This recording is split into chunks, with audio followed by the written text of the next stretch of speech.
ప్రకాష్ రెడ్డి గారు ఈరోజు సికింద్రాబాద్ ఏదో శాంతి ర్యాలీ నిర్వహిస్తే దాన్ని అడ్డుకున్నారు, ఆగిపోయింది. సికింద్రాబాద్ ఎంపీగా మీ కేంద్ర మంత్రి గారు ఉన్నారు, మన కేంద్ర మంత్రి కిషన్ రెడ్డి గారు.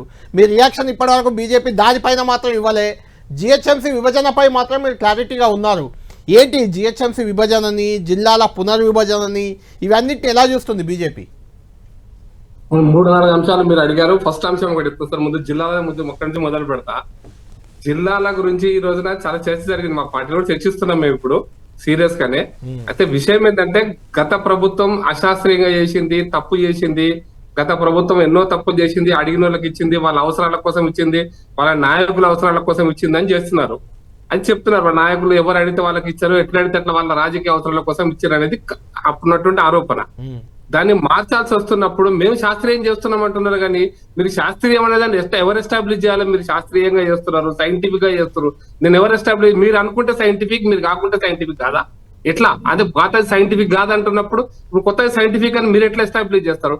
మీరు చెప్పిన లాజికల్ పాయింట్ కరెక్ట్. ఇప్పుడు ఒక ప్రభుత్వం వచ్చింది అధికారంలోకి, కాబట్టి నేను జిల్లాలు మారుస్తా నా ఇష్టం అనుకుంటే, ఇప్పుడు ఈ ప్రభుత్వం ఉంది, వాళ్ళు మార్చుకుంటున్నారు. రేపొద్దున ఇంకో ప్రభుత్వం వస్తుంది, మళ్ళీ వాళ్ళు మార్చుకోవాలన్నా? ఈ జిల్లాలు ఎట్లా పట్టి అట్లా మార్చుకోవాలన్నా? ఇది మొదటి ప్రశ్న. అందుకోసమని అన్ని పార్టీల అభిప్రాయాలు లేకుండా, శాసనసభ అభిప్రాయం లేకుండా జిల్లాలు మార్చడం అంటే వన్స్ అగైన్ మళ్ళీ ఆ తెన్నుతిట్టం దులిపినట్టు, మళ్ళీ రేపు పొద్దున ఇంకో ప్రభుత్వం వస్తే వాళ్ళకి అవసరాలకు అనుగుణంగా ముఖ్యమంత్రి గారు స్వయాన చెప్పిండు, కమిషన్ ఏర్పాటు చేయడంతో పాటు అసెంబ్లీలో చర్చిద్దామని కూడా కూలంకుషంగా అన్ని పార్టీలతో చర్చిద్దామని చెప్పిన చర్చ లేకుండా నిర్ణయం ముందుకు పోదు. ప్రకాశన కళ్యాణ్ గారు, ఆ పాయింట్ చెప్తున్నాను. ఎక్కడైనా సరే ఏమన్నా మా జిల్లాలు వద్దు, లేదా మాకు కొత్త జిల్లాలు కావాలి అనే డిమాండ్ ఎక్కడి నుంచి వచ్చిందా? ఇప్పుడు అది అవసరం ఏముంది? ఇమ్మీడియట్ గా, ఎమర్జెన్సీగా, అత్యవసరంగా దాన్ని పరిష్కరించాలి. అది ఒక సమస్య అనేటువంటిది ఎందుకు వచ్చింది అనేటువంటిది కూడా మాకు అనుమానం. ఎందుకంటే ఈ అనుమానం మా పార్టీ డిస్కషన్ కూడా జరిగింది. ఎందుకంటే ఇప్పుడు ఎక్కడి నుంచి గద్వాల నుంచి డిమాండ్ వచ్చిందా, ఒక్కటి గుర్తు చేస్తాను, ఒక పాయింట్ మీకే చెప్తాను. నిజమే, మీరు అన్నట్టు ఎక్కడ డిమాండ్ రాలేదు, రాకుండానే ముఖ్యమంత్రి నోటి నుంచి ఆ డిమాండ్ వచ్చింది. అక్కడ నాయన్ రాజేందర్ రెడ్డి ఏదో రియాక్ట్ అయ్యి వరంగల్ హన్మకొండ కలపాలన్నారు, ఆ తర్వాత మొదలైంది. ఇప్పుడు సికింద్రాబాద్ జిల్లా డిమాండ్ మొదలైంది. హుజరాబాద్ లో ర్యాలీ చేస్తున్నారు, ధర్నా చేస్తున్నారు హుజరాబాద్ జిల్లా చేయాలని.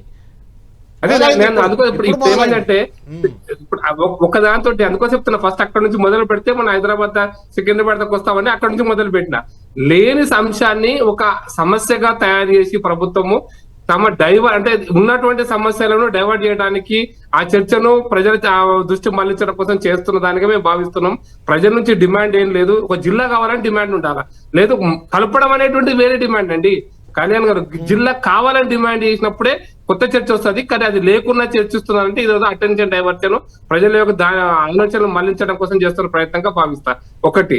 రెండో ఏంటంటే, మీరు హైదరాబాద్ ను గ్రేటర్ హైదరాబాద్ పరిధిలో, హైదరాబాద్ ఔటర్ రింగ్ రోడ్ లోపల ఉన్నదంటే గ్రేటర్ హైదరాబాద్ అంటున్నారు. దురదృష్టకరమైన విషయం ఏంటంటే కళ్యాణ్ గారు, నా అభిప్రాయం, మా పార్టీ విధానం కూడా చెప్తున్నాను. హైదరాబాద్ ఒకప్పుడు ఎంసీహెచ్, తర్వాత జిహెచ్ఎంసీ, ఇప్పుడు ఇంకా పరిధిని పెంచిన జిహెచ్ఎంసీ పరిధిని. ఇది హైదరాబాద్ లో ఇండస్ట్రీస్ అన్నిటిని కూడా ఔటర్ రింగ్ రోడ్ దాటి రీజనల్ రింగ్ రోడ్ లోపల పెట్టి ఇవన్నీ ఏదో చేయాలనుకుంటున్నారు. కానీ ఇవన్నీ కూడా అశాస్త్రీయం అనేది మా అభిప్రాయం. ఎందుకంటే ఇండస్ట్రీ అనేటువంటిది హైదరాబాద్ లోనే అక్యుములేట్ కావాల్సిన అవసరం లేదు. హైదరాబాద్ రీజనల్ రింగ్ రోడ్డు అంటే core urban area, semi urban area, rural GHMC అంటే రూరల్ హైదరాబాద్ ఇట్లా చేయడం అనేటువంటిది నేను అనుకుంటే శాస్త్రీయం కాదు. ఎందుకంటే పరిశ్రమలు అన్ని కూడా కరీంనగర్ లో పరిశ్రమలు రావాలి, ఆదిలాబాద్ లో రావాలి, ఖమ్మంలో రావాలి, మహబూబ్నగర్ లో రావాలి, అంతటా రావాలి కదా పరిశ్రమలు అనేవి. హైదరాబాద్ చుట్టూ అక్యుములేట్ అయితే హైదరాబాద్ ఇప్పటికే పెరిగిన జనాభా, ఒకవేళ హైదరాబాద్ ఇన్నర్ రింగ్ రోడ్ లోపల ఇవన్నీ కూడా ఎస్టాబ్లిష్మెంట్ కనుక పెంచి హిల్ట్ పాలసీ తోటి మొత్తం 9,000 ఎకరాలు 11,000 ఎకరాలు మళ్ళీ రెసిడెన్షియల్కి అందుబాటులో వచ్చి, ఇప్పటికే కొన్ని ప్రాంతాలు డెడ్ సిటీ లాగా మారిపోయినాయి. రోజు ఒక 50,000 కార్లు, 1,00,000 కార్లు రోడ్డు మీదకి వస్తే నడవలేని పరిస్థితి, పోలేని పరిస్థితి. ఒక కారు గంటలు బంపర్ టు బంపర్ డ్రైవింగ్ చేసే పరిస్థితి. రోజు హైదరాబాద్ లో సుమారుగా 2 కోట్ల రూపాయల ఫ్యూయల్, పెట్రోల్ ను మనము ఈ అనవసరమైన ట్రాఫిక్ జాములలో కాలుస్తున్నప్పుడు, అది ఫ్యూయల్ వల్ల మన పొల్యూషన్ వస్తుంది, ఫ్యూయల్ వల్ల ప్రజలకు నష్టం జరుగుతుంది, ఫ్యూయల్ వల్ల రోడ్లు ఖరాబ్ అవుతాయి. ఇవన్నీ జరుగుతున్నప్పుడు దీన్ని డీసెంట్రలైజ్ చేయాల్సినటువంటి పరిస్థితిని, డీసెంట్రలైజ్డ్ తెలంగాణ చేయాల్సిన పరిస్థితిని, పరిశ్రమలు కావచ్చు, సాఫ్ట్వేర్ కంపెనీలు కావచ్చు, ఏవైనా కూడా సెంట్రలైజ్డ్ గా regional ring, outer ring road, regional ring road ఈ పరిధిని మార్చేస్తే దాని వల్ల హైదరాబాద్ తెలంగాణ అనేటువంటిది ఫ్యూచర్ తెలంగాణకు ఘోరమైన నష్టం జరగబోతున్నది మా అభిప్రాయం అండి. ఫ్యూచర్ తెలంగాణకి కరీంనగర్ లో ఇండస్ట్రీస్ రావాలి, వరంగల్ లో కూడా రావాలి, అంతటా రావాలి. ఇండస్ట్రీస్ డీసెంట్రలైజ్ చేద్దాం. అది పొల్యూషన్ కంపెనీస్ అయితే ఇంకా బయటికి వెళ్ళిపోవాలా, ఇది ఫార్మా ఇండస్ట్రీ కావచ్చు, బల్క్ డ్రగ్ ఇండస్ట్రీస్ కావచ్చు. నాన్ పొల్యూషన్ ఇండస్ట్రీస్ ని ఇప్పుడున్నటువంటి హీల్తో మా చెర్లపల్లి ఉండొచ్చు, మల్లాపూర్ ఉండొచ్చు, ఎక్కడ నాన్ పొల్యూషన్ ఇండస్ట్రీస్ కు, ఏసీలలో తయారు చేసే ఇండస్ట్రీస్ కు, సర్వీస్ ఇండస్ట్రీస్ కు పెద్ద పొల్యూషన్ తో పని లేదు కాబట్టి అవి విత్ ఇన్ హైదరాబాద్ ఉన్నా కూడా పెద్ద నష్టపోయేది ఏం లేదు. కాబట్టి కోర్ హైదరాబాద్ ఏంది, లేకపోతే సెమీ అర్బన్ ఏంది, ఇవన్నీ కూడా నా లెక్కన అశాస్త్రీయమైనవి. కొన్ని ఇండస్ట్రీస్ మార్చాలి, కొన్ని కంపెనీస్ కూడా మార్చాలి. సాఫ్ట్వేర్ కంపెనీ కావచ్చు, మ్యానుఫ్యాక్చరింగ్ యూనిట్స్ కూడా కావచ్చు, కొన్ని మార్చుకోవచ్చు కూడా. కొత్తగా వచ్చే కంపెనీస్ అని జిల్లాలో పెట్టిస్తే బెటర్. అందుకోసం మీకు గుర్తుండే ఒకప్పుడు మహబూబ్నగర్ జిల్లాలో రాజశేఖర రెడ్డి గారి కాలంలో పోలేపల్లిలో సెజ్ ఏర్పాటు చేశారు, ఫార్మా సెజ్. చాలా దూరంగా అక్కడ కూడా పొల్యూషన్ వస్తుంది అనుకోండి, కొంత అక్కడ ఎక్కడో పెడితే కూడా గొడవ అయింది, అక్కడ గొడవ అవుతుంది. అందుకే ఇప్పుడు మీకు కొత్తూరు ఇండస్ట్రియల్ ఏరియా నుంచి షాద్ నగర్ వరకు ఇండస్ట్రీస్ వచ్చినాయి. ఇటు పక్కన దివ్యస్ లాబొరేటరీ వరకు అక్కడ పొల్యూషన్ వస్తుంది. కాబట్టి పొల్యూషన్ కంపెనీస్ ఎక్కడ ఉండాలి, ఎంత ఉండాలి, ఎట్లుండాలి, దీని మీద కూడా శాస్త్రీయ అవగాహన ఉండాలండి. ఫార్మాసిటీ పెడితే సరిపోదు. ఎందుకంటే పరవాడ మీరు చూస్తున్నారు, సముద్రం పక్కనే ఉంటది, కానీ సముద్రం పక్కన కూడా పొల్యూషన్ వస్తుంది. అక్కడ ఫ్యాక్టరీలు కాలిపోతున్న పరిస్థితి మనం చూస్తాం. పొల్యూషన్ ఇండస్ట్రీస్ అది డిఫరెంట్, అదొక చర్చ. అయితే ఇదేంటంటే 100 ఉన్నాయి, 150 డివిజన్లు అయినాయి, ఇప్పుడు 300 అవుతున్నాయి. ఇందులో తప్పేంటి చేస్తే అనేది నేను అక్కడికే వస్తున్నా. Come to that point. నేనేమంటానంటే ఈ హైదరాబాద్ ను core urban area, semi urban area, rural ఏరియాని మొత్తం ఈ ఔటర్ రింగ్ రోడ్ లోపల ఉన్న అంతటిని కూడా జిహెచ్ఎంసీ చేయడం అనేది అశాస్త్రీయమైంది. ఇది ప్రూవ్ అయింది అశాస్త్రీయం. ఎందుకంటే కళ్యాణ్ గారు బెస్ట్ ఎగ్జాంపుల్ ఢిల్లీలో కూడా 3 జోన్స్ చేశాం, బీజేపీ ప్రభుత్వమే చేసింది. అంటే ఒకటి ప్రకాష్ రెడ్డి గారు మీరు అన్నదానికి ఒక్కటి నేను చెప్తాను, యాడ్ చేస్తాను. నేను ఉండే ఏరియా, ఇప్పుడు నేను ఉండేది మణికొండ మున్సిపాలిటీ, అది హైదరాబాద్ కి పక్కనే ఉంటుంది. అక్కడ మొత్తం మున్సిపల్ వాతావరణం ఏమన్నా రిపేర్లు చేయాలంటే, ఏమన్నా చేయాలన్నా మున్సిపాలిటీ వాళ్ళు సరిగ్గా స్పందించారు కూడా. అక్కడ నార్సింగి మున్సిపాలిటీలో ఉంది. ఇలాంటి గ్రేటర్ హైదరాబాద్ లో కలవడం వల్ల కొంత ఉపయోగమే అనే అభిప్రాయం కూడా ఉంది కదా. నేను ఒప్పుకుంటా. అందుకోసం అనే శాస్త్రీయత దానికి నేను ఎగ్జాంపుల్ చెప్తాను. అక్కడికే వస్తాను.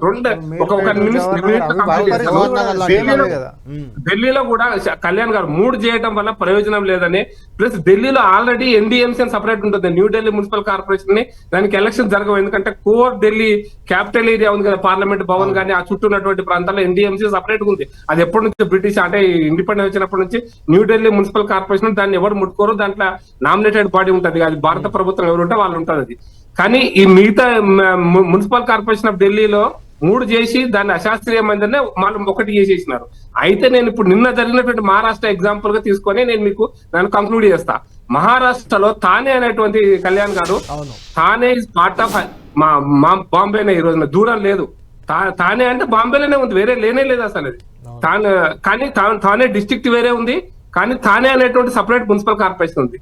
భివండి మున్సిపల్ కార్పొరేషన్ మీరు చూసి భివండి కూడా ఎలక్షన్స్ అయినాయి. భివండి మున్సిపల్ కార్పొరేషన్ అందరం చెప్పుకుంటాం, భివండిలో మన వస్త్ర పరిశ్రమలు ఉంటాయంట, అవంట ఇవంట అని చెప్పుకుంటాం, గోడౌన్స్ ఉంటాయంట. అది అవన్నీ కూడా బాంబే కార్పొరేషన్ లిమిట్స్ లోనే ఉంది. అంటే కార్పొరేషన్ లిమిట్స్ అంటే ఆనుకోనే ఉంటది. నవీ ముంబై కూడా అక్కడ ఆనుకోనే ఉంటది. అట్లా అన్ని ఆనుకొని ఉన్నటువంటి మున్సిపల్ కార్పొరేషన్స్ కూడా సపరేట్ గా ఉన్నాయి. నిన్న బాంబే ఎలక్షన్స్ లో బృహన్ ముంబై మున్సిపల్ కార్పొరేషన్ అయినా ఇవన్నీ కూడా వేరువేరుగానే ఉన్నాయి. అవన్నీ కలిపితే మనకి బాంబే ఎంత పెద్దగా అవుతుందో మీరు ఊహించుకోవచ్చు. కాబట్టి అడ్మినిస్ట్రేటివ్ పరంగా, పరిపాలన పరంగా మీరు అవసరమైతే వీటిని కోర్ అయ్యో అని చిన్న ఇప్పుడు మీరు అన్నట్టుగా మణికొండను, నార్సింగియో ఇక్కడ పక్కన ఉన్నాయి కలపడం బదులు ఇప్పుడు గట్కేసర్ దాకా ఊర్లు ఉన్నాయి కొన్ని, అటులైతే అంబేడ్కర్ షామీర్పేట దాకా కొన్ని ఉన్నాయి. ఇప్పుడు నేను చిన్న ఎగ్జాంపుల్, ఎల్లంపేట అంటే ఒక నా ఫ్యాక్టరీ అక్కడే ఉండేది. ఎల్లంపేట అనేది మెడ్చల్ నుంచి 6 కిలోమీటర్ దూరం. అది ఒక ఊరు, పల్లెటూరు. అది మున్సిపల్ కార్పొరేషన్ అయింది. ఇక్కడ నూతనకాల మండలం ఉంది ఇక్కడ మేడ్చల్ దగ్గర, అది కూడా పల్లెటూరు. వ్యవసాయం చేసుకుంటారు, ఇంకా పొలాలు ఉన్నాయి అక్కడ. మొత్తం డిండిగల్ ఎయిర్ ఫోర్స్ అకాడమీ వెనకాల ఉన్నటువంటి అన్ని గ్రామాలలో ఊరుంది అక్కడ. అన్ని గ్రామాలలో కూడా పొలాలు ఉన్నాయి, ఇంకా వ్యవసాయం జరుగుతుంది. మరి అవన్నీ కూడా మున్సిపల్ కార్పొరేషన్ వస్తే దాన్ని ఎట్లా నడుపుతారు అనేటువంటిది. మీకు బౌరంపేట ఉంది, ఆ మేడ్చల్ రూట్ లో నర్సాపూర్ రూట్ లో బౌరంపేట, ఆ ఊర్లన్నీ కూడా ఇంకా ఇంకో ఊర్లు ఉన్నాయి, వ్యవసాయం ఉంది, పొలాలు ఉన్నాయి. మరి అనేది ప్రశ్న.